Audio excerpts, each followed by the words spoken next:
Massive stone structures were built with a precision that defies simple explanation. This video uncovers the lost blueprints behind humanity's earliest megastructures, revealing how ancient minds planned the impossible. You will finally understand the hidden systems of knowledge that allowed our ancestors to align pyramids with the stars and move mountains of stone. How did they encode entire cosmologies into their designs without a single written plan? What does the silence of these lost blueprints tell us about the fragility of human knowledge itself? What forgotten piece of our own history are we still trying to reconstruct today? But the term megastructure itself needs unpacking. What separates a truly monumental ancient project from a merely large one? It is not just about size, though that is certainly a factor. A megastructure from antiquity represents a colossal undertaking that demanded the coordinated effort of an entire community over generations. Think of the Great Pyramid of Giza, a mountain of stone assembled with breathtaking precision, or the enigmatic Moai statues of Easter Island, each one a multi-ton giant carved and transported across vast distances. These were not simply big buildings for practical use. They were profound expressions of a civilization's soul, physical manifestations of their deepest beliefs about the cosmos, their gods, and their own place in the world. Each stone laid was a sentence in a grand cultural statement, a testament to a shared identity and a unified purpose. This is the core of the mystery. To comprehend the silent genius of their blueprints, we must first grasp the sheer ambition of the vision they were meant to serve. The planning required was not merely architectural, it was societal, a complex web of logistics, astronomy, and faith woven together long before the first foundation stone was ever set in place. We often assume a blueprint must be a physical object, a drawing on a surface. Yet for many ancient cultures, the most vital blueprints were not etched in clay but in memory, passed from one generation of builders to the next through a powerful and precise oral tradition. This was a living library of knowledge, where the exact angles for a pyramid's slope or the sacred ratio for a temple's proportions were encoded into songs, recited as poetry, and performed in ritual. A master builder did not carry a rolled-up parchment. He carried a symphony of measurements in his mind, a carefully guarded sequence of steps taught through relentless repetition. This was not a primitive workaround. It was a sophisticated system of knowledge preservation designed for resilience, ensuring that the core design principles could survive the loss of any single physical object. We can glimpse the other side of this process in the rare surviving artifacts that did make it to a physical form. A stone slab found near a quarry might show a diagram of a column's base, or a clay tablet could bear the geometric layout for a city's foundations. These were not the complete plans as we would understand them today, but more like memory aids, reference points for the builders who already held the bulk of the necessary information in their heads. The true genius of their system lay in this duality. The physical diagram provided a fixed anchor point, while the fluid, adaptable oral tradition carried the context, the why, and the intricate sequence of assembly. This interplay between the tangible and the memorized created a robust and flexible planning process, one that allowed for the transmission of immensely complex ideas across centuries without a single page of written instructions. The blueprint was a chorus of voices as much as it was a carved stone. This staggering precision begins with a single, undeniable fact. The Great Pyramid of Giza is oriented to the cardinal directions, north, south, east, and west, with a margin of error so small it feels almost impossible. Its sides are misaligned from true north by just a fraction of a single degree, a level of accuracy that would be impressive even with our modern satellite technology. The question is not just how they built it, but how they began. How did ancient surveyors, without a magnetic compass, lay out a foundation spanning over 13 acres with such celestial perfection?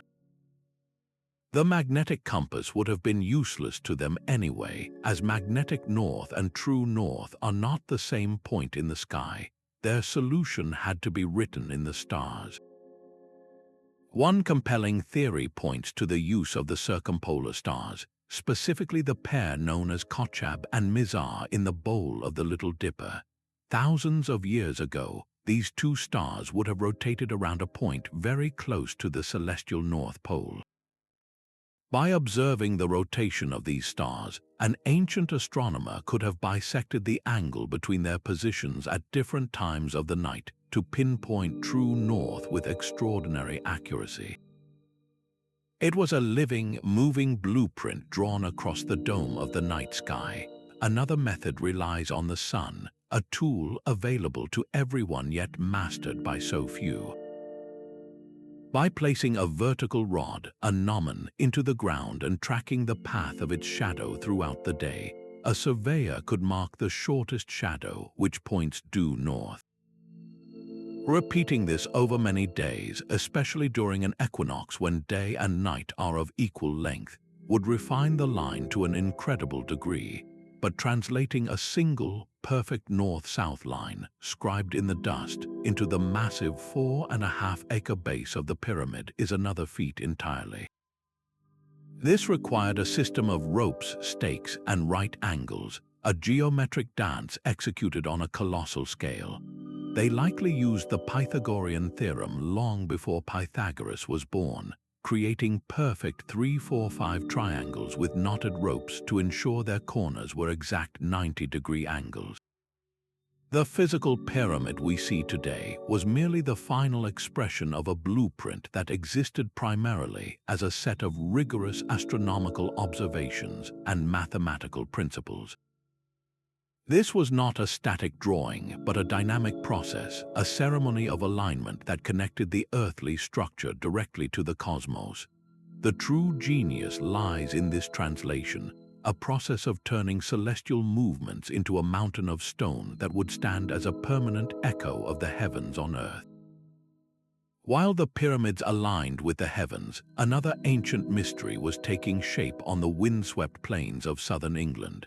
The colossal blue stones of Stonehenge tell a story of a different kind of blueprint, one written not in the stars but across a vast and challenging landscape. Each of these multi-ton pillars was quarried from the Preseli Hills in Wales, a journey of over 150 miles. The sheer distance poses a staggering question. What kind of logistical master plan could guide the movement of these stone giants across such treacherous terrain? The blueprint for Stonehenge was not merely for the final iconic circle. It was a comprehensive plan for an entire supply chain, a Neolithic project of epic proportions that required moving mountains, one piece at a time. Archaeologists have long debated the route, a puzzle with two primary solutions. One theory suggests a largely overland journey, where teams would have used a system of ropes, wooden rollers, and levers to painstakingly drag each stone. Imagine the coordination required, with teams working in shifts to maneuver a single blue stone over hills, through forests, and across rivers. The other compelling theory proposes a combined route, one that harnessed the power of water.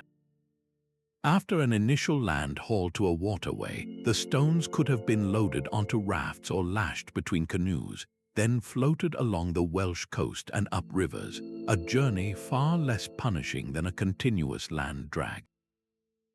Each method presents its own immense challenges. The land route demanded superhuman endurance and a clear, maintained path. The water route required expert knowledge of tides, currents, and boat building capable of supporting unimaginable weights. The true blueprint was likely a hybrid, a flexible plan that adapted to the seasons, the geography, and the available resources. This was not a single drawn line on a map, but a living, breathing strategy for overcoming the land itself. This endeavor points to a level of social organization that we are only beginning to fully appreciate. Moving a single bluestone was not a task for a lone village. It was a society-wide project that required a shared purpose spanning generations. A master plan of this scale implies a sophisticated command structure with leaders who could coordinate the labor of hundreds, manage the stockpiling of food and tools, and maintain the morale of a community dedicated to a vision they might not live to see completed. It was a testament to Neolithic project management, a system where roles were clearly defined, from the quarry workers who understood the specific rock to the transporters who knew the rhythms of pulling a massive stone, to the engineers who prepared the final site. The true blueprint for Stonehenge, therefore, was as much social as it was logistical. It was the unwritten plan for mobilizing and sustaining a culture, a shared belief so powerful it could move mountains, literally, and in doing so, create a monument that would echo through millennia. Far from the stone circles of Europe, a different kind of blueprint was being perfected in the sun-baked plains of Mesopotamia. Here, the greatest threat to a monument was not the shifting of the stars, but the rising of the waters. The Ziggurat of a massive stepped pyramid dedicated to the moon god Nana, was a mountain built by human hands in a land with no natural stone. Its survival depended on a blueprint that was a masterclass in hydrological engineering, a set of lost plans designed to defy the very environment. The foundation was the first and most critical line of defense. Builders did not simply stack bricks upon the soft, alluvial soil. They began by laying a thick mattress of meticulously packed clay and crushed pottery, a stable platform that could distribute the immense weight of the structure and resist sinking. Upon this, they laid courses of baked bricks, a technological leap far superior to the sun-dried mud bricks used for common buildings.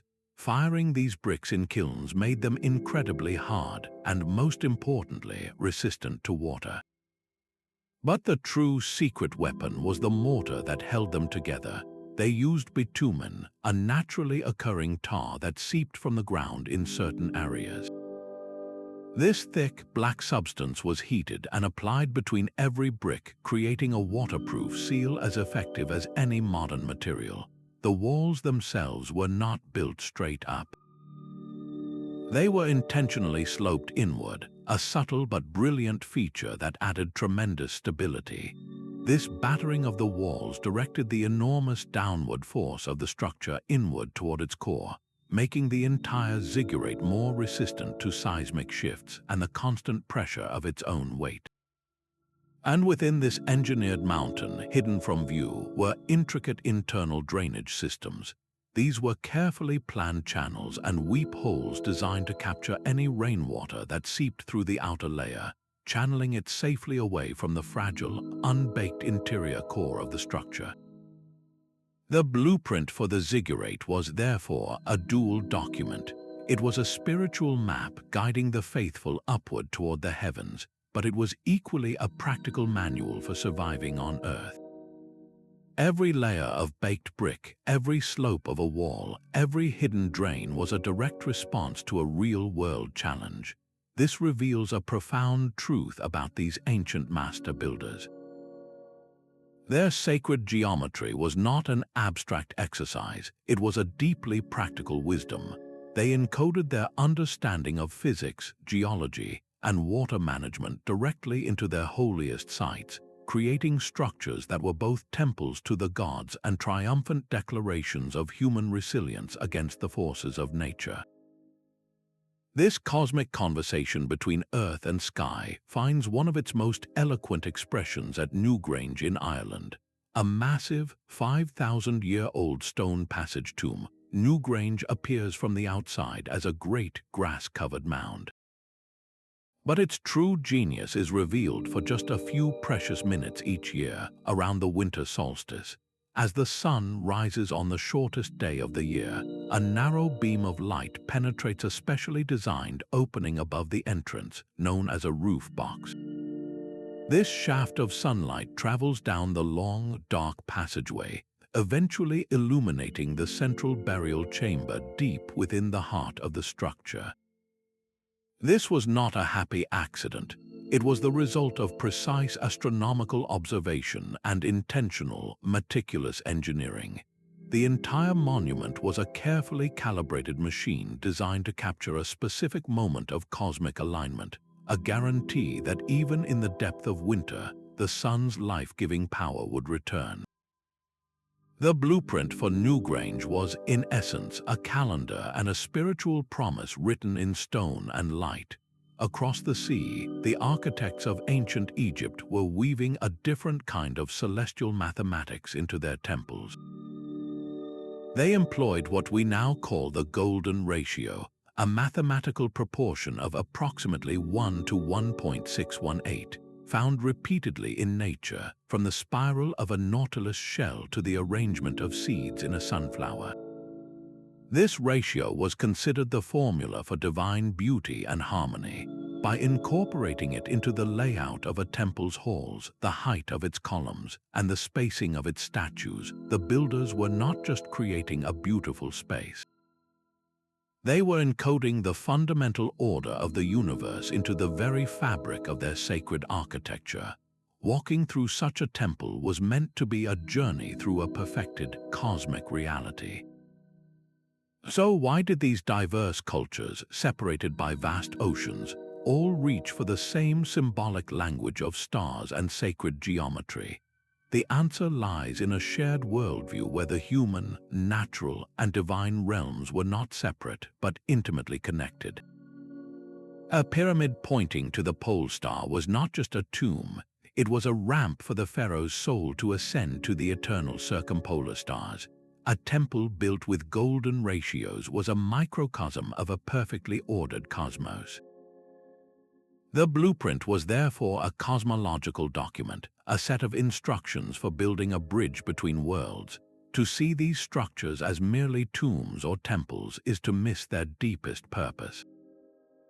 They were physical models of the universe as these ancient people understood it, three-dimensional maps of a spiritual landscape where every angle, every alignment, and every proportion held a layer of meaning.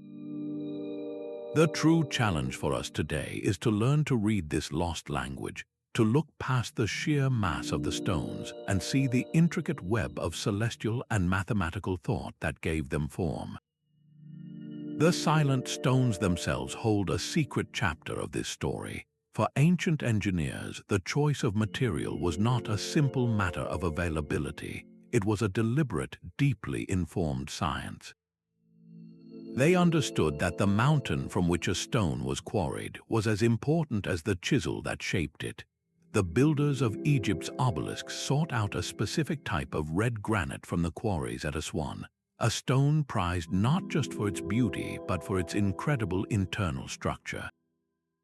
This granite possessed a unique interlocking crystal formation that made it exceptionally strong and resistant to fracturing, a vital quality when your goal is to carve a single 100-foot-tall needle of stone and then transport it without a single crack. This knowledge was not theoretical, it was hard-won through generations of trial and error, a living database of material properties passed from master to apprentice. The blueprint included not just the shape of the final monument, but the precise geological address of its raw components. This empirical science extended to materials they created themselves. The lime plaster used in structures across the ancient world, from the pyramids to palaces in the Indus Valley, is a testament to this. By heating limestone in kilns to incredibly high temperatures, they drove out carbon dioxide, leaving behind quicklime, a caustic and volatile powder. This was then carefully slaked with water, a dangerous process that released intense heat to create a putty that could be mixed with sand and other aggregates. When exposed to air, this mixture undergoes a chemical reversal, reabsorbing carbon dioxide and turning back into solid limestone. The result was a plaster that was not just a coating, but a synthetic stone, fusing with the walls it covered and enduring for thousands of years. The most legendary example of this material mastery is Roman concrete. While other civilizations built great walls, the Romans built a maritime empire, and their concrete was the key.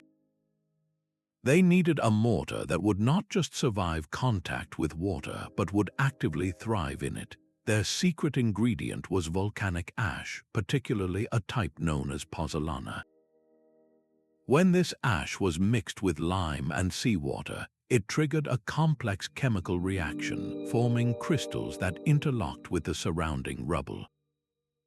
Far from being weakened by the sea, Roman harbor walls, submerged for 2 millennia, have grown stronger, the salt water continuously catalyzing a strengthening process that modern science is only now beginning to fully decipher. This practical, tested knowledge was the unspoken half of every blueprint. It was a tradition guarded by guilds and families of builders, a continuous thread of applied experimentation that spanned centuries. The master plan for a temple was therefore incomplete without the master recipe for its mortar. The material was not a passive substance to be shaped, but an active partner in the grand design, chosen and prepared with a wisdom that we are still struggling to relearn from the silent, enduring evidence they left behind. The master builder was a single mind holding an entire civilization's ambition. He was far more than an architect in the modern sense. This individual, known in Egypt as the chief of works, was a living fusion of roles that we today would consider entirely separate disciplines. He was a priest who understood the sacred rituals required to consecrate the ground. He was an astronomer who could read the stars to align his creation with the cosmos.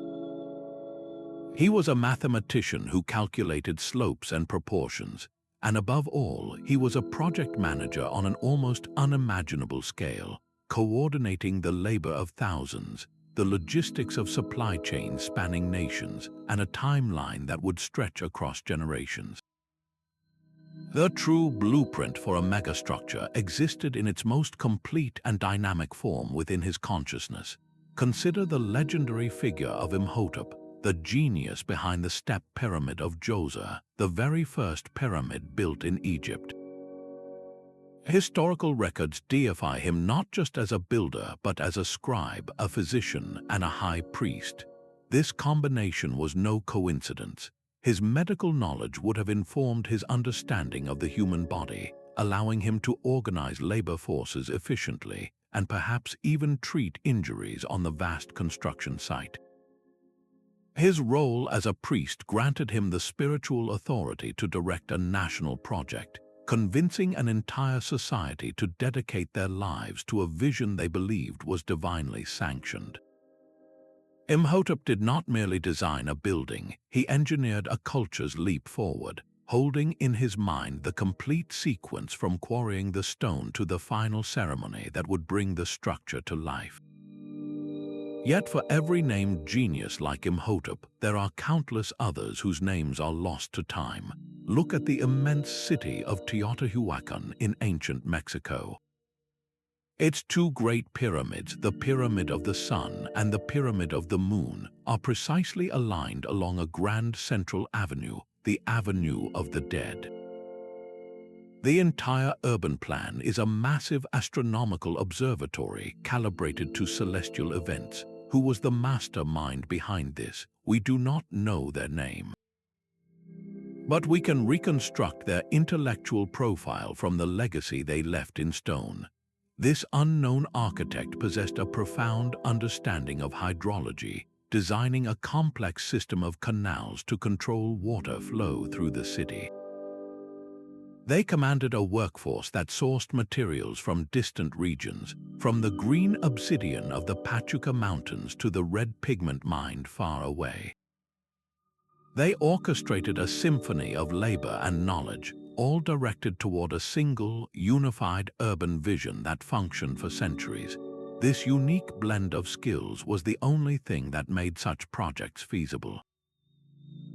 The master builder's mind was the ultimate repository, the living hard drive that contained not just the architectural drawings, but the seasonal schedules for quarrying, the mathematical formulas for stable slopes, the astronomical data for alignment, and the social protocols for managing a vast, temporary city of workers. He held the entire operational plan. How do you feed 20,000 people at a remote desert site for decades? How do you house them, manage their water supply, and maintain morale for a project that a single worker would never see completed? These were not secondary concerns, they were central to the blueprint itself. The human mind, with its capacity for intuition, adaptation, and memory, was the only tool sophisticated enough to hold such a complex and living plan. When that individual passed from the world, a library of practical and spiritual knowledge walked with them, leaving behind only the silent, majestic stones as a testament to the mind that once commanded them. Yet the most visible ancient blueprint of all can only be truly seen from the sky. Scratched into the high desert plains of Peru, the Nazca lines are a sprawling collection of geoglyphs, massive designs so immense that their form becomes coherent only from a great height. Here, the blueprint is not hidden within a structure, it is the structure itself, drawn on a colossal canvas of dark, stony ground from which the top layer has been meticulously removed to reveal the lighter sand beneath. This was a design executed on a landscape scale, a permanent etching whose purpose remains one of archaeology's most tantalizing puzzles. Was this an astronomical calendar, with the long, straight lines pointing toward the horizon where the sun and stars would rise on significant dates? Or were these pathways for ritual processions where communities would walk the lines as a form of spiritual practice, tracing the forms of a spider, a hummingbird, or a monkey as an act of devotion? Another theory suggests these were messages to deities who resided in the sky, vast offerings meant to be seen from above, pleading for water in an arid land. The true meaning may be a combination of all these ideas, a complex symbolic language written in earth and stone. The creation process reveals a fascinating approach to large-scale planning. Artists and engineers likely began with small-scale models, carefully designing the figures on a manageable surface. To transfer this design to its monumental scale, they used a system of stakes and cords. A central axis would be established, and then a series of stakes placed at key points along the proposed lines, effectively creating a giant connect-the-dots pattern. By clearing the dark surface rocks between these stakes, teams of workers could create perfectly straight lines that ran for miles, or graceful curves that defined a colossal animal. This technique demonstrates a profound understanding of basic geometry and surveying, a way of scaling up a vision without ever needing to see the final, breathtaking product from above. The lines are the physical blueprint, a permanent design whose full meaning is debated, but whose existence speaks to a universal human drive to leave a mark, to inscribe our understanding of the world and our place within it directly upon the face of the earth. A miniature clay model of a ziggurat found in the ruins of a Mesopotamian city is more than a simple artifact. It is a physical argument, a three-dimensional proposal for a mountain of brick. This practice of building small before building big appears across the ancient world, revealing a fundamental principle of engineering. Before a single multi-ton stone was set for a stone circle, a master builder could have arranged wooden posts in a field, testing the sightlines to the horizon and the interplay of shadows at dawn. These prototypes were the tangible, handheld blueprints. They allowed a visionary to demonstrate an abstract concept to a community of laborers, to show them the shape of the dream they were being asked to share. More importantly, these models created a safe space for failure. A flawed angle or an unstable proportion could be discovered and corrected in clay or wood at a trivial cost, rather than being revealed halfway through the construction of a 50-foot wall. This iterative process, this cycle of design, test, and refine, is the very heart of sophisticated engineering. It moves the act of creation from a single, perilous leap of faith to a series of small, confident steps. The miniature ziggurat was a proof of concept, a way to secure not just funding from a king, but confidence from the entire society. It made the impossible seem manageable, breaking down a generational project into a sequence of solvable problems. The model was a promise, a physical guarantee that the vision was not just a fantasy, but a plan that had already been tested in miniature and found to be sound.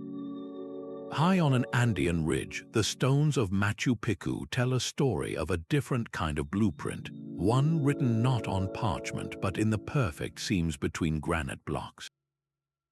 Here, walls are assembled with such astonishing precision that the joints between stones vanish, leaving surfaces so seamless they appear to be molded from a single, flowing piece of rock. This was a puzzle assembled without mortar, a testament to a construction code of almost unbelievable refinement. The question is not just how they cut the stone, but how they orchestrated the fitting of thousands of irregular blocks into a unified, earthquake-resistant whole. The process began at the quarry itself, where workers used harder stones to pound channels along the natural fracture lines of the granite, then inserted wooden wedges. When these wedges were soaked with water, they expanded, cleanly splitting the massive blocks from the bedrock. This was not a crude smashing of rock, but a delicate negotiation with the stone's own inherent weaknesses. Once extracted, the real artistry began. The stones were roughly shaped at the quarry site to reduce their weight for transport, then brought to the building location for their final, meticulous dressing.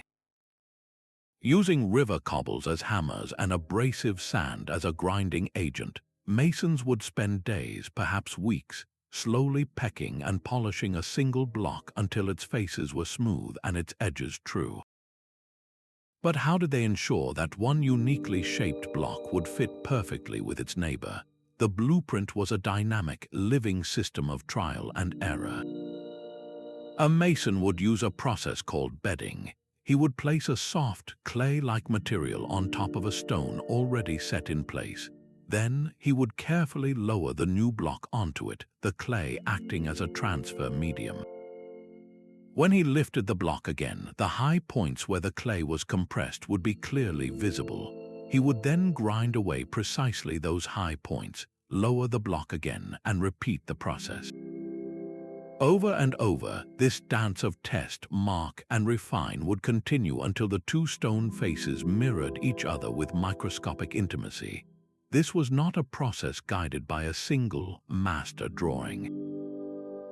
It relied on a shared understanding of standardized stone shapes and the highly trained eye of the artisan.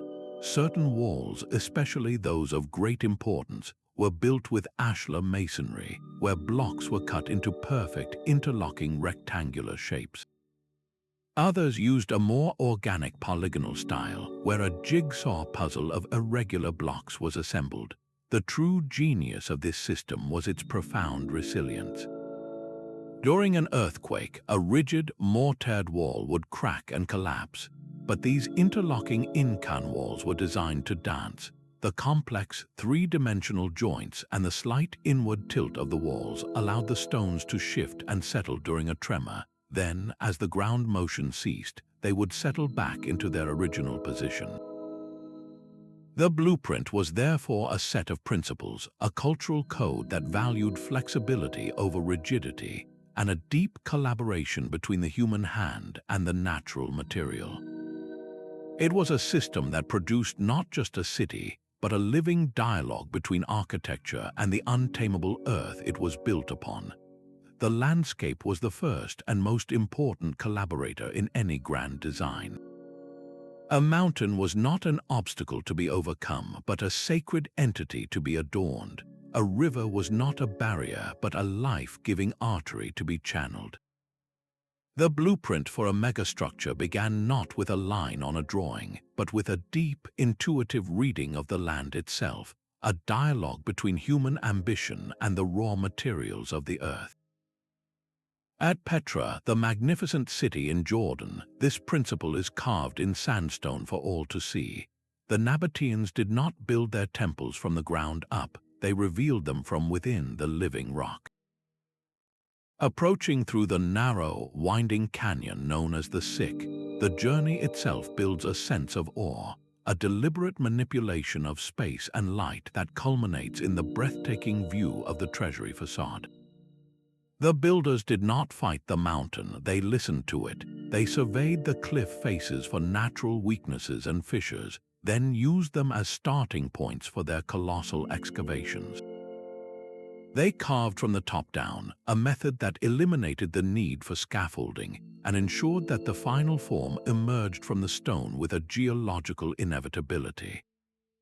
The very color and striation of the rock became part of the architectural decoration, a permanent reminder that this was a structure born of the earth, not merely placed upon it. Far to the east, the Khmer Empire engineered a different kind of symbiosis at Angkor. Here, in a climate defined by monsoon floods and dry season droughts, the blueprint was fundamentally about water. The temples, including the iconic Angkor Wat, were not isolated structures. They were the central nodes in a vast, sprawling hydraulic city. A sophisticated network of canals, reservoirs known as barrays, and intricate moats was not an addition to the urban plan, it was the foundation of it. This system served a triple purpose. Practically, it managed the destructive power of the seasonal rains, prevented flooding, and stored water for irrigation to support a massive population.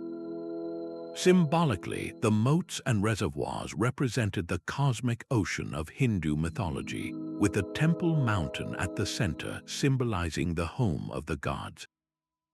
And socially, this collective management of water required and reinforced a highly organized, centralized society. The entire landscape was re-engineered into a machine for living, a testament to the idea that to build a great civilization, you must first learn to command the rain. This profound relationship between structure and site echoes in the placement of Greek temples atop towering acropolises, their marble gleaming against the sky to be seen for miles, a statement of civic pride and a fortress for the gods. It resonates in the way Maya cities were carefully situated to align with sacred caves, seen as portals to the underworld and celestial phenomena. The choice of location was never just about a pretty view or a defensible position. It was about tapping into a place's spiritual power, its geological stability, and its practical resources all at once. The master builders understood that the most resilient and awe-inspiring structures were those that felt like a natural extension of the world around them, a partnership between human genius and the enduring strength of the earth.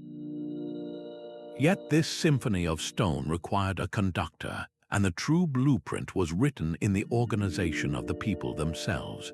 The silent ruins of Göbekli Tepe in Turkey whisper a surprising story of early labor. This site, dating back over 11,000 years, predates agriculture and permanent settlement. How did hunter-gatherers erect these massive, intricately carved T-shaped pillars? The evidence suggests not a society driven by a king's command, but by a shared spiritual purpose.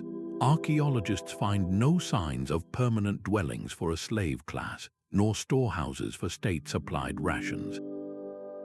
Instead, the remains of animals consumed at the site point to large-scale, periodic feasts.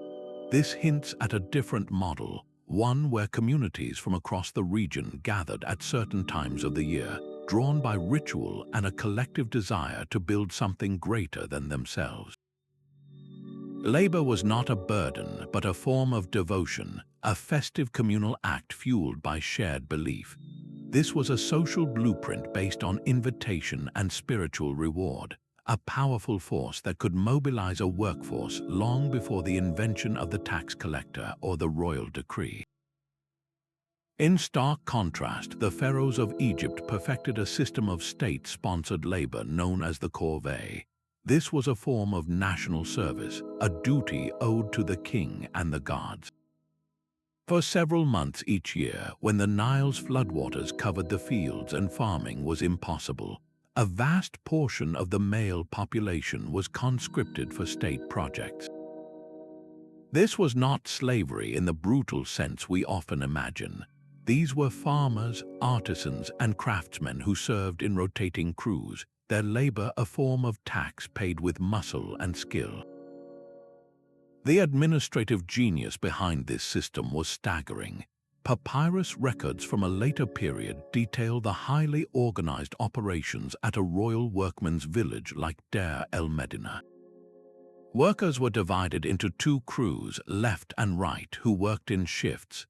They received regular payments of food, including bread, fish, and vegetables, along with supplies like oil, wood, and pottery.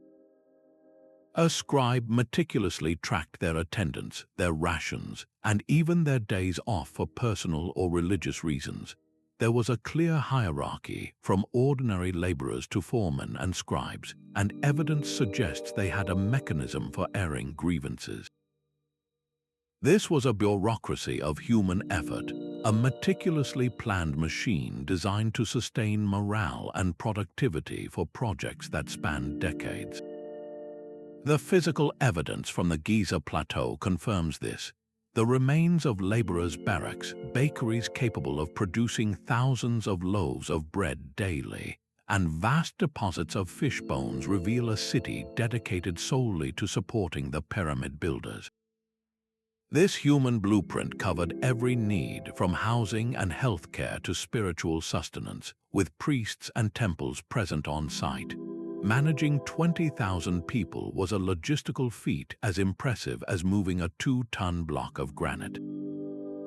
It required forecasting the caloric needs of the workforce, establishing supply chains for food and water that stretched the length of the Nile, and creating a social structure that maintained order and a sense of shared purpose. The pyramid, therefore, is not just a testament to Egyptian engineering, but to their unparalleled mastery of human organization. The true foundation of these ancient wonders was not just stone, but the carefully orchestrated lives of the thousands who believed in the vision enough to dedicate their own. While the Incans perfected their stonework on high mountain ridges, Roman engineers were solving a different puzzle far below the surface of the sea. To command the Mediterranean, they needed harbors that could withstand the relentless pounding of waves, and their solution was a blueprint that worked in reverse, building out from the seabed itself. The construction of a harbor like Caesarea Maritima began not with walls rising from the shore, but with a massive wooden form being towed into position over deep water. This was a floating box, its sides built up high above the waterline. Inside this temporary wooden cage, the Romans began pouring their most legendary creation, hydraulic concrete. This was not ordinary mortar. Its secret ingredient was a specific volcanic ash, pozzolana, which when mixed with lime and seawater triggered a chemical miracle. Instead of dissolving, the mixture would begin to crystallize, fusing with the aggregate of rubble and rock into a solid, monolithic mass that was actually strengthened by its constant contact with the sea. The wooden form was not just a container, it was a sacrificial mold. As the concrete cured and hardened from the bottom up, the form itself would eventually be reclaimed by the ocean or rot away, leaving behind a perfectly formed block of artificial stone, a foundation pillar for the breakwater. The blueprint for this operation was a sequence of precise timing and logistics. Crews had to work in coordinated shifts, mixing the volatile concrete on barges and pouring it continuously before the initial set could begin. They repeated this process, block by massive block, slowly extending a protective arm of stone into the open sea to create a calm, sheltered bay where none had existed before. This was civil engineering on a staggering scale, a plan for literally reshaping the coastline. The quays and loading docks followed the same principle, built out into deeper water to accommodate large trading vessels. The entire harbor complex was a machine for wealth and power, its blueprint ensuring that Rome could project its military might and receive the grain shipments that fed its colossal population.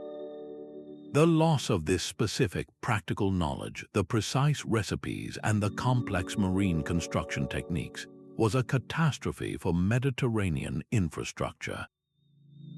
Later civilizations looked upon these crumbling ruins in the water and saw not a method to be replicated, but a magic they could no longer perform. The harbor's decay was the slow fading of a blueprint, not just for a structure, but for an entire system of maritime dominance. The most sophisticated geometric plans in the ancient world began with a length of rope and a sharpened stick. This was the essential toolkit, a collection of deceptively simple objects that became extensions of the master builder's mind. A knotted rope, for instance, was far more than a line. When stretched taut between two stakes, it became the straightest possible reference in a world without lasers. More brilliantly, when a rope was knotted at precise, repeating intervals, it transformed into a portable calculator. By forming a triangle with sides measuring 3 knots, 4 knots, and 5 knots, a builder could guarantee a perfect right angle every single time. This application of the Pythagorean theorem, centuries before the philosopher's birth, was not abstract math. It was the practical secret to squaring the foundation of a pyramid or aligning the walls of a temple. The rope was both measure and proof, a flexible tool that could scribe the most rigid geometry onto the landscape. For creating curves and circles, the tool was even more elementary. A single peg and a length of cord could define the vast circumference of a stone circle or the elegant arch of a doorway. The peg, driven into the earth, served as the immutable center point. The cord, tied to the peg, became a fixed radius. As a builder walked the circumference, keeping the cord taut, he inscribed a perfect circle into the dirt. Every stone placed along that line would be equidistant from the center, creating the profound symmetry we still marvel at today. This method scaled effortlessly, from the layout of a humble granary to the celestial footprint of a monument like Stonehenge. The peg and cord were a physical manifestation of a geometric principle, a way of pulling perfect form from the chaos of the natural world. Perhaps the most ingenious tool of all was the water level. How do you ensure that the foundation course of a massive wall is perfectly flat across a distance of hundreds of feet, especially on uneven ground? The answer lay in a shallow trench, a long trough of wood, or even just 2 marked posts and a length of hose. Water, as if by magic, always finds its own level. By filling a trench with water and marking its height at various points, or by using a simple device where water in connected vessels settles at an identical plane, ancient engineers could transfer a level reference point across an entire construction site with astonishing accuracy. This simple observation of a natural law allowed them to create the stable, perfectly horizontal foundations upon which their vertical ambitions could safely rise. The true complexity was not in the tools themselves, but in the deep, ingrained knowledge of how to use them in concert. A master builder had to know how much a rope would stretch over a long distance, how to compensate for the sag in a heavy cord, and how to read the subtle messages in the water's shimmering surface. This intimate, practical wisdom was the real blueprint, a living tradition that turned string and sticks into the seeds of civilization's greatest monuments. A single whisper, spoken softly on the stage of the ancient theater at Epidaurus, could be heard with perfect clarity by a spectator sitting in the very last row, over 100 feet away. This was not a happy accident of architecture. It was the result of a sophisticated acoustic blueprint, a set of mathematical principles that governed the very shape of the stone. The design of the seating area, the cavea, was a masterclass in geometry. Its semicircular form was not just for an unobstructed view, it functioned as a massive sound reflector. The precise angle of the stepped seats acted like a series of shallow dishes, catching the sound waves from the stage and channeling them upward in a smooth, coherent wave, preventing the sound from scattering and dissipating into the open air. Every surface was calculated, the stone itself, carefully selected for its density and smooth finish, provided a hard, reflective surface that did not absorb the precious vibrations of a human voice. But the genius extended beyond the grand shape. Embedded within the theater were strategic resonators, often bronze vessels carefully placed in cavities beneath the seats. These acted as harmonic amplifiers, tuned to specific frequencies to enhance the clarity of speech and music, filtering out distracting background noise and enriching the sonic experience for every member of the audience. This integration of sound science reveals a holistic vision of the user experience that feels remarkably modern. The ancient architects understood that a play was not just a visual spectacle, it was a story told through the human voice. Their blueprint, therefore, accounted for the journey of a sound wave with the same meticulous care as the sightline to the stage. It was a design for the ear as much as for the eye, ensuring that the emotional power of a whispered secret or a soaring song could be shared collectively, uniting thousands of people in a single, intimate auditory moment. This thoughtful orchestration of space and sound hints at a deeper purpose behind these monumental gathering places, one that transcended mere entertainment and tapped into the very foundations of social and spiritual life. Every stone laid was a word in a language of symbols. The physical form of a megastructure was its most direct translation of belief into matter. A ziggurat did not simply have multiple tiers. Its 7 levels were a deliberate map of the cosmos, each stage representing a different planet or a step closer to the realm of the gods.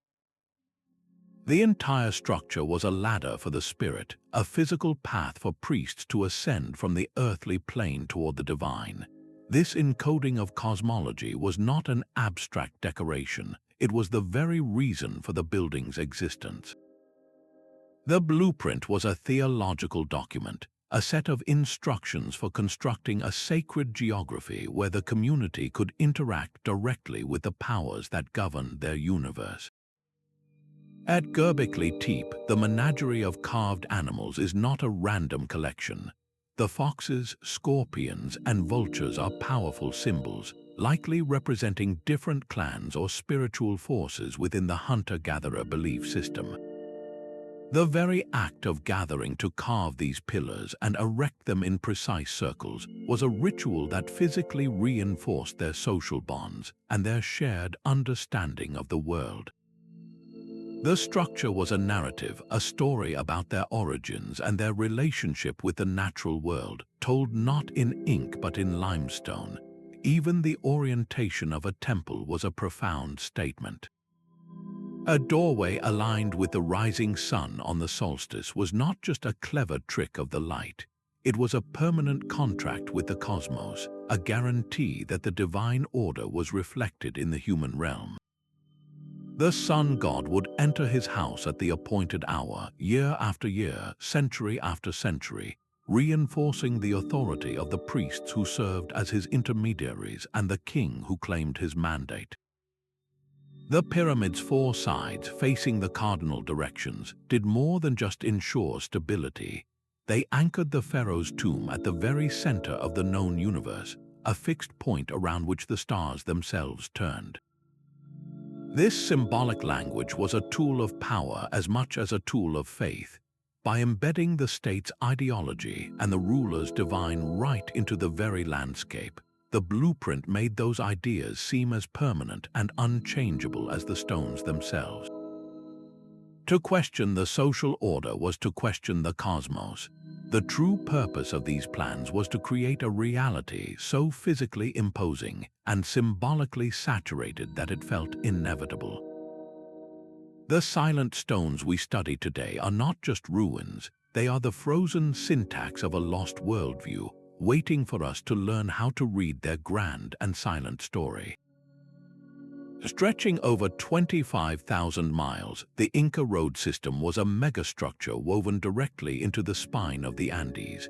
This was not a single path, but a vast network of two parallel highways, one along the coast and another through the high mountains, connected by a dizzying web of transversal routes. Its construction across some of the most brutal terrain on Earth, from coastal deserts to cloud forests and icy mountain passes over 15,000 feet high, represents one of history's greatest logistical puzzles. The master plan was not about creating the shortest distance between 2 points, but about creating permanent, unbreakable lines of control and communication across a continental empire. The engineering solutions were as varied as the landscapes they conquered. In the flat coastal plains, the roads were often marked by simple walls or posts. But in the steep mountains, they became masterpieces of stonework, with paved stairways cut directly into the cliff sides and drainage channels built to withstand torrential rains. In the swampy highlands, the roads were elevated onto causeways, keeping the messengers' feet dry and the route clear year-round. The true test of Inca ingenuity, however, came at the gaping chasms that split the mountain ranges. Here, the wheel would have been useless. Their solution was the suspension bridge, crafted entirely from organic materials. Builders would braid massive cables from native grasses, creating ropes as thick as a human torso. These cables were then stretched across the gorge and anchored to stone abutments on either side. A woven grass mat was laid across the bottom cables to form the walkway, with higher cables serving as handrails. These bridges swung and swayed with the wind, a disorienting experience for the uninitiated, but they were strong enough to support the imperial army and its supply trains. The entire system formed the empire's central nervous system, and its lifeblood was the chasqui, the relay runner, stationed in small tambos or way stations every few miles along the route. These highly trained messengers would sprint to the next post. Upon hearing the approaching runner's conch shell trumpet, the next chasqui would ready himself. The message, often a coded set of knots in a string known as a quipu, was passed seamlessly, allowing information to travel up to 150 miles in a single day. This was a communication network faster than anything in the world until the invention of the telegraph. The blueprint for this colossal undertaking was therefore a map of pure necessity. It was a plan for unifying 1,000 different communities and 100 different ecosystems under a single rule, proving that the most enduring blueprints are not always for monuments that reach for the sky, but for the pathways that connect us. This silent fading of ancient genius was rarely a sudden, dramatic collapse. More often, it was a slow unraveling, a quiet unraveling of the threads that held entire systems of knowledge together. Imagine a master builder, the sole living repository for the precise chant that dictated the slope of a pyramid. His sudden passing, before he could impart every nuance to his successor, meant that a fragment of the blueprint vanished forever. This was the inherent vulnerability of oral traditions, a library that could be extinguished in a single generation. The very secrecy that protected the prestige of builder guilds also made their knowledge dangerously fragile. These closed societies guarded their techniques as sacred trusts, passing them down only to a chosen few. When a political upheaval scattered these guilds or a shift in a kingdom's priorities dried up their funding, their meticulously preserved methods simply evaporated.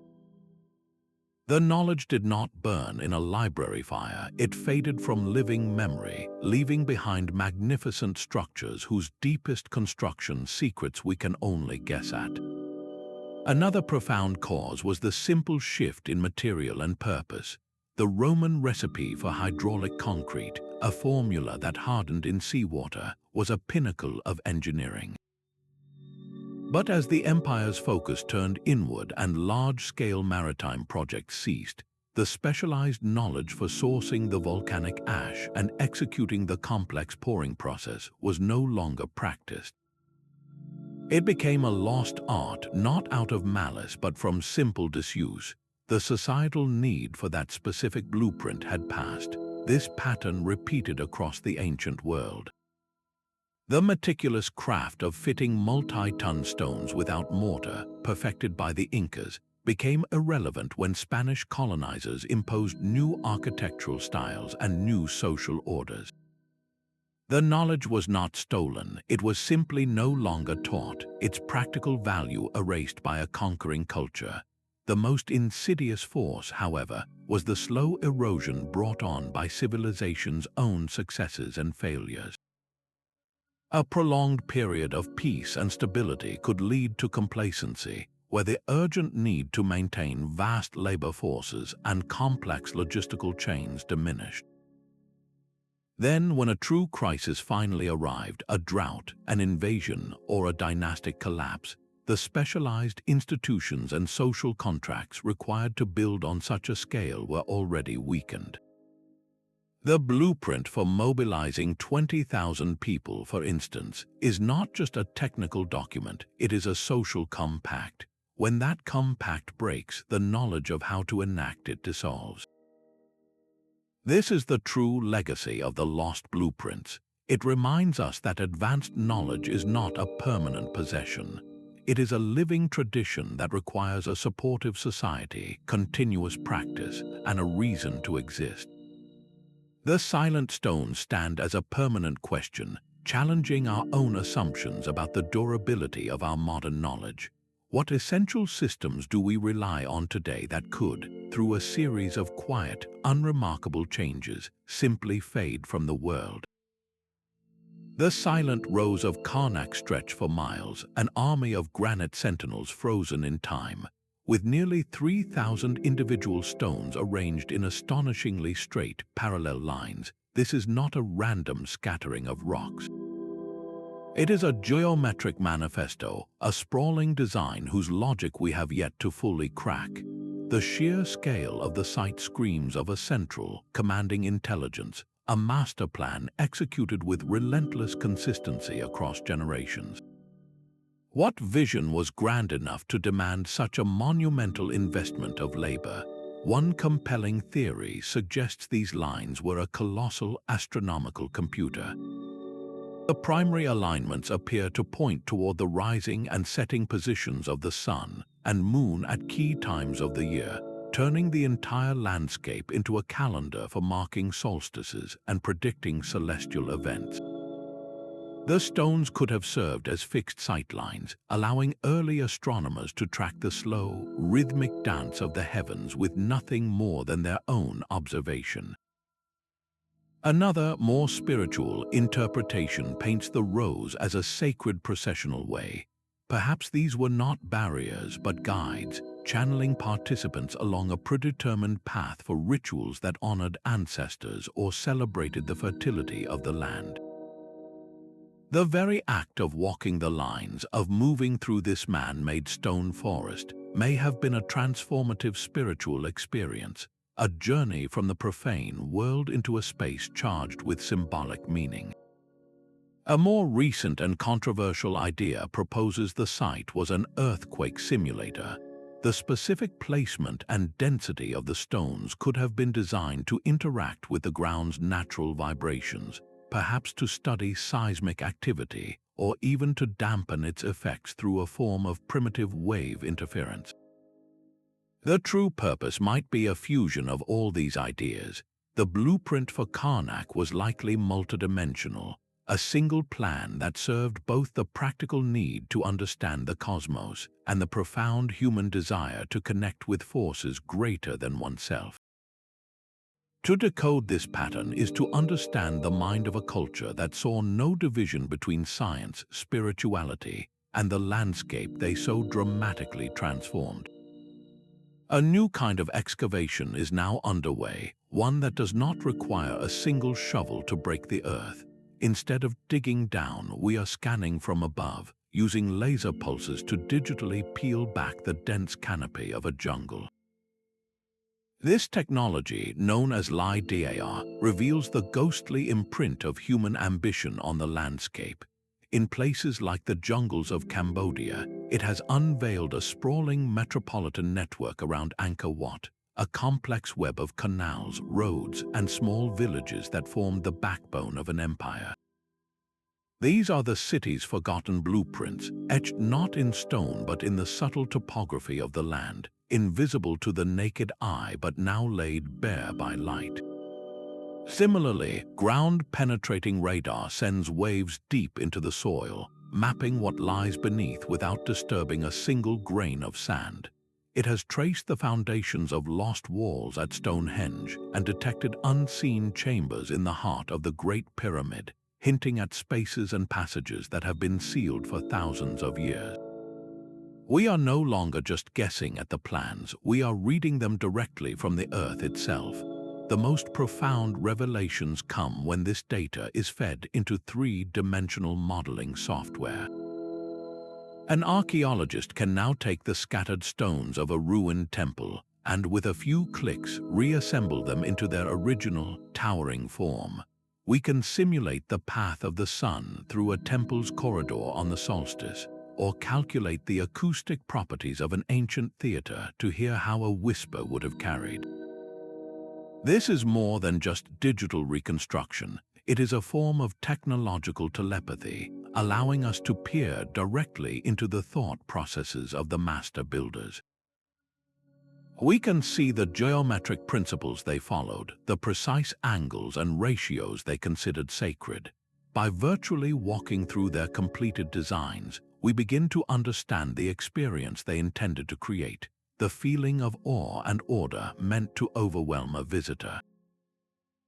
These tools are finally translating the silent language of stone into a vocabulary we can comprehend, giving voice to the architects who left behind no written words, only their magnificent, enduring puzzles. High on the cliff face of an Aswan quarry, a single crack in the granite sealed the fate of a giant. The unfinished obelisk, still lying where ancient workers abandoned it, is a fossilized moment of creation, a master blueprint interrupted. Its colossal form, which would have stood 137 feet tall if completed, offers a raw, uncensored look at the very first stage of bringing a megastructure to life. The entire surrounding trench, painstakingly chiseled to free the obelisk from the living bedrock, is a diagram of the quarrying process itself.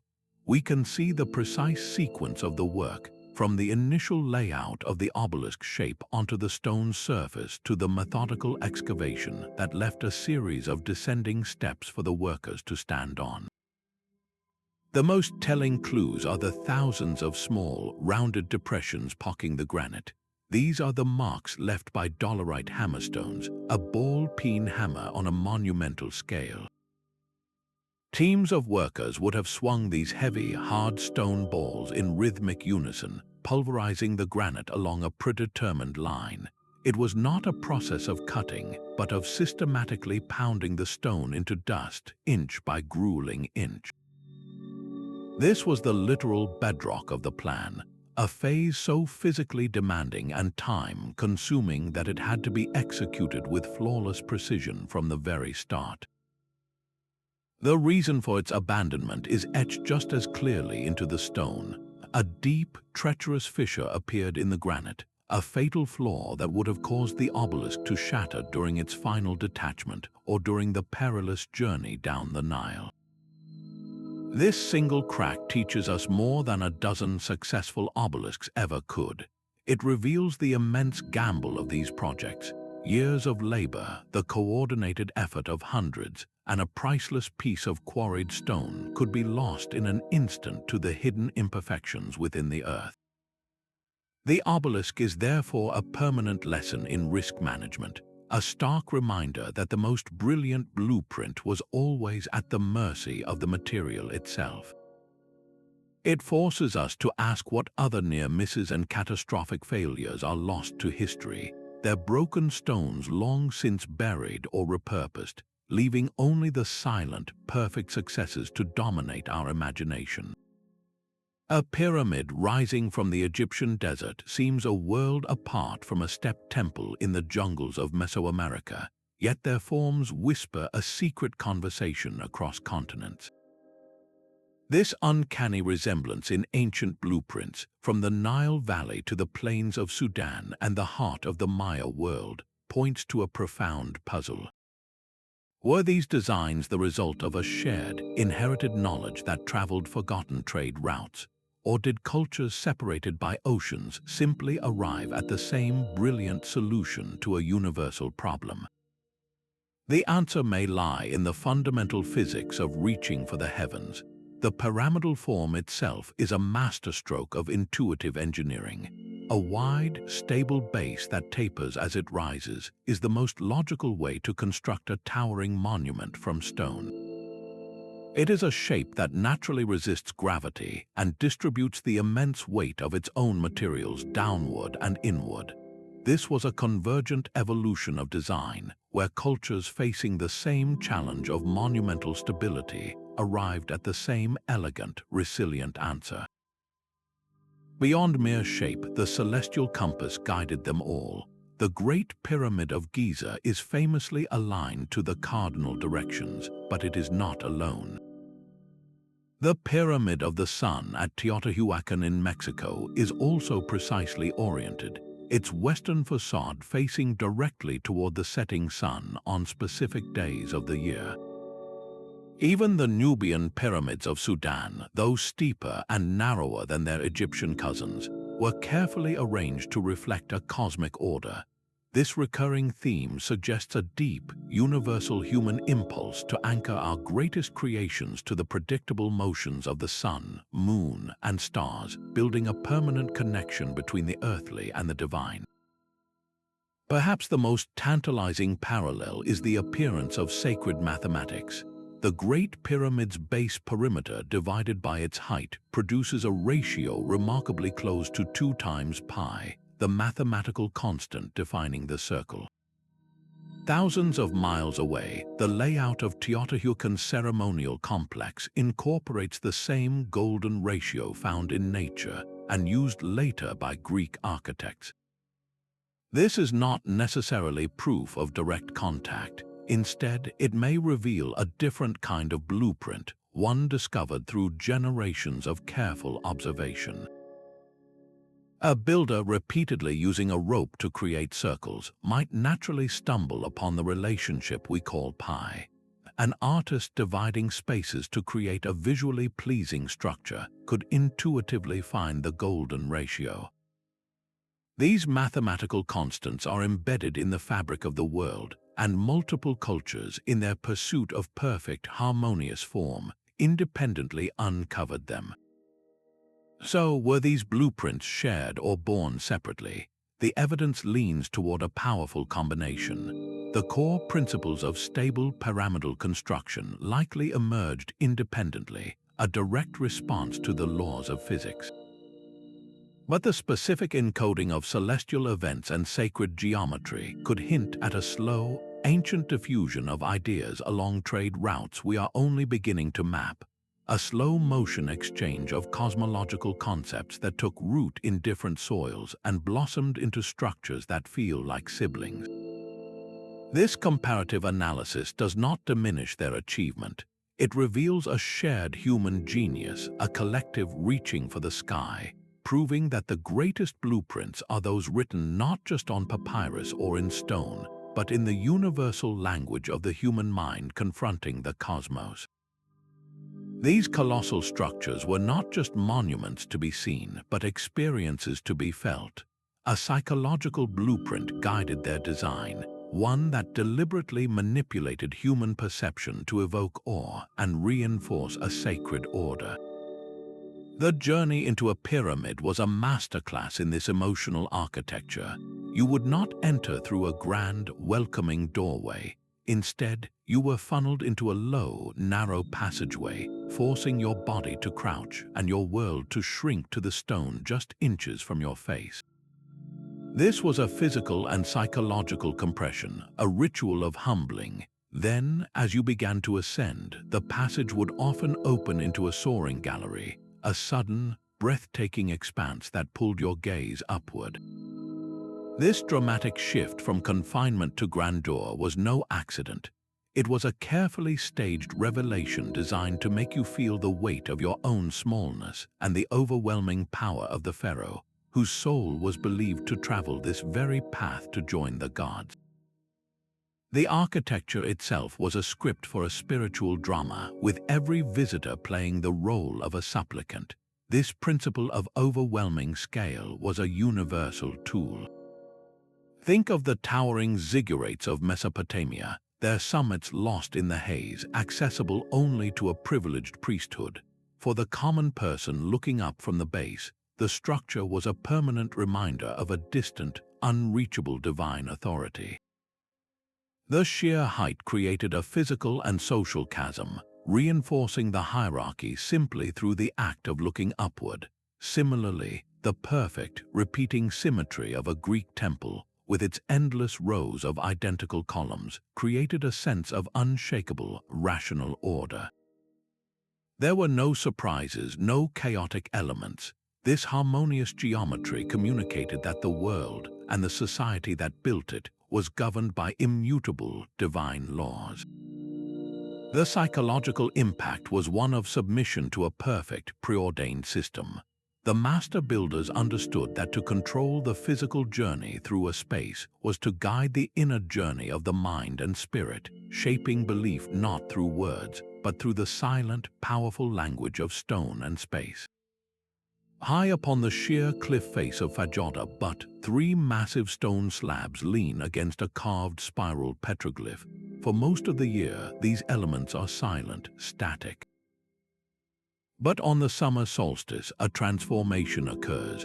A single, sharp blade of sunlight pierces the narrow gap between the slabs, bisecting the center of the large spiral with a brilliant dagger of light. This is not a random play of shadow and illumination. It is a precise astronomical instrument, a blueprint for time itself, written directly onto the rock face by the ancient Pueblo people. The design's sophistication is breathtaking. The 2 large slabs, each weighing several tons, were not placed haphazardly. They were carefully positioned to act as a natural camera obscura, a light-focusing device that channels the sun's rays into specific, narrow beams. The angles of their placement were everything. A fraction of a degree in any direction, and the perfect dagger would blur into a meaningless smudge of light. The creators had to understand not only the sun's changing path across the sky throughout the year, but also how that path would interact with the fixed geometry of their stone arrangement. This was a blueprint developed through relentless, patient observation. A master astronomer would have had to return to this spot day after day, year after year, marking the sun's position on key dates.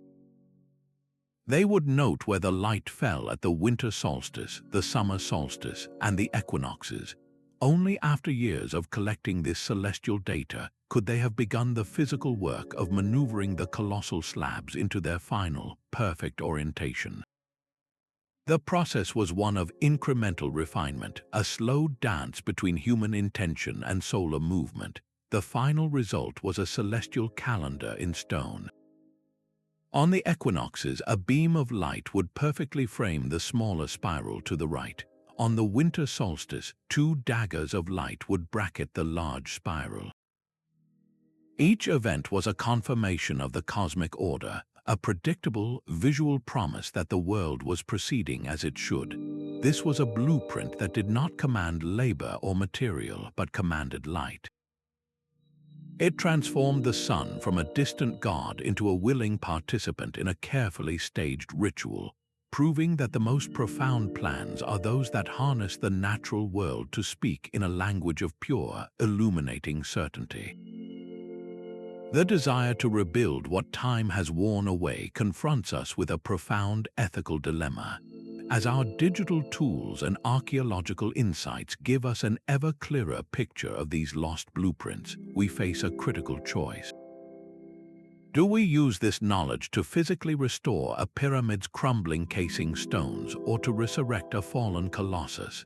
The argument for reconstruction is powerful, rooted in a longing to experience these wonders as their creators intended. Seeing a temple complex rebuilt, with its columns standing tall and its painted walls vibrant, can be an unparalleled educational tool. It makes the past immediate and tangible, allowing us to walk through a doorway and truly feel the scale and ambition of the ancient world. Such a project can be an act of deep respect, a way of honoring the original builders by completing the work they began. Yet the counterargument carries its own considerable weight. Every crack and every missing stone in a ruin tells a story of its own, a narrative of natural decay, of environmental shifts, and the passage of countless generations. To erase that history through reconstruction is to silence a part of the monument's long biography. There is also the undeniable risk of getting it wrong. Our interpretations of these blueprints are educated guesses, and a single error in reconstruction could permanently mislead our understanding, creating a modern fantasy cemented atop an ancient foundation. This is not merely a technical debate, but a deeply cultural one. For many communities, these sites are not dead relics but living ancestors, places of spiritual significance where the past remains actively present. The decision to alter such a place, even with the best intentions, must involve the voices of those for whom the structure holds a sacred meaning. Engaging with these silent blueprints ultimately forces us to define our relationship with history itself. Are we its restorers, its students, or its humble guardians? The stones do not offer an easy answer, but they insist we ask the question with care and with reverence for all the stories they contain. Our journey through these silent blueprints ultimately uncovers a world where mind, muscle, and myth converge to create the impossible. We have seen how celestial movements were translated into stone, how entire landscapes were re-engineered as sacred machines, and how the human mind itself became the living repository for plans of staggering complexity. From the astronomical precision of the pyramids to the logistical genius of the Inca road system, these vanished plans represent a peak of human achievement, a testament to what we can accomplish when a shared vision unites a culture. The original parchments and memory chants may be lost to time, but their profound legacy is permanently etched into the stone and the very soil of our world. These structures stand as a permanent challenge, urging us to remember the fragile power of collective knowledge and the incredible things we can build together. Let these ancient wonders inspire you to look closer at the hidden patterns and enduring mysteries all around us. We would love to hear which of these megastructures captures your imagination the most, so feel free to share your thoughts in the comments below.